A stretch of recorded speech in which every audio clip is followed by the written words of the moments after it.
The symbol pulsed with a soft, ethereal light, casting long, dancing shadows across the stone chamber. Amira traced its intricate lines in the air with a slender finger, her brow furrowed in concentration. She had seen ancient runes like this before, in the dusty tomes of the royal library, but never one so alive. It wasn't just a marking, it was a beacon, a magical signal flaring out into the world. After a moment of intense focus, the realization struck her with the force of a physical blow. The power coursing through the symbol was drawn from the castle's own core, from the very wards that were meant to protect them. The signal wasn't being sent out them, it was being broadcast from within. Someone inside their fortress was calling to the enemy. The War Council was a tense affair, the air thick with unspoken fears and the grim reality of their siege. Lord Valerius, a man whose ambition often outpaced his loyalty, stood before the strategy map, his voice smooth and commanding. He argued for a reinforced defensive posture along the northern battlements, pulling forces away from the eastern aqueduct. Lynn, listening intently, felt a chill crawl up his spine that had nothing to do with the drafty chamber. The eastern aqueduct wasn't just a water source, it was a key magical conduit, a channel that amplified the castle's protective wards. Leaving it exposed, as Valerius suggested, would be a catastrophic error, creating a vulnerability a novice tactician could exploit. Across the table, Sir Cale, the steadfast captain of the guard, shifted in his seat, his gaze fixed on Valerius with a troubled, uncertain expression. The proposal didn't sit right with him either, but he remained silent. A seed of distrust, once planted, grew with alarming speed. Lynn couldn't shake the feeling that Valerius's proposal was not just a mistake, but a deliberate act of sabotage. After the council was dismissed, Lynn lingered in the corridor, letting the shadows of the great hall swallow him whole. Using the forbidden magic that ran in his blood, he became one with the darkness, an unseen presence drifting silently through the castle's passages.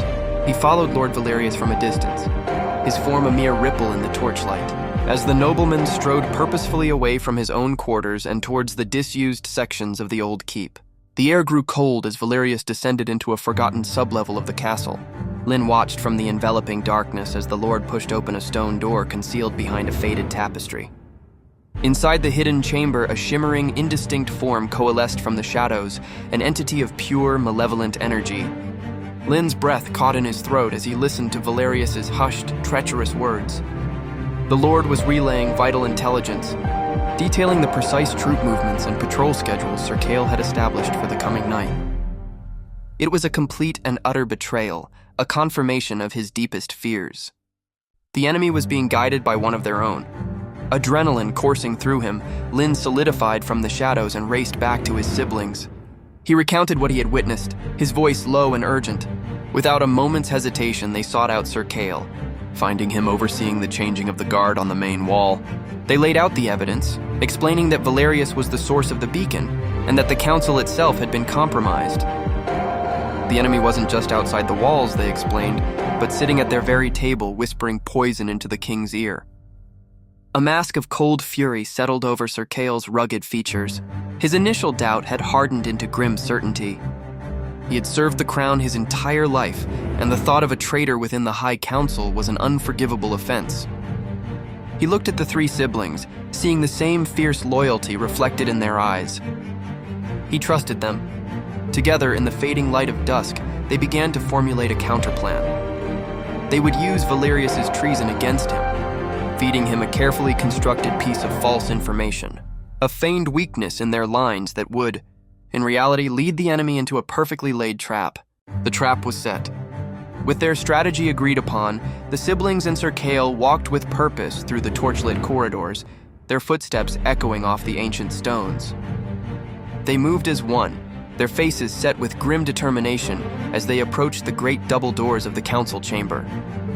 The confrontation loomed, a storm about to break within the castle walls.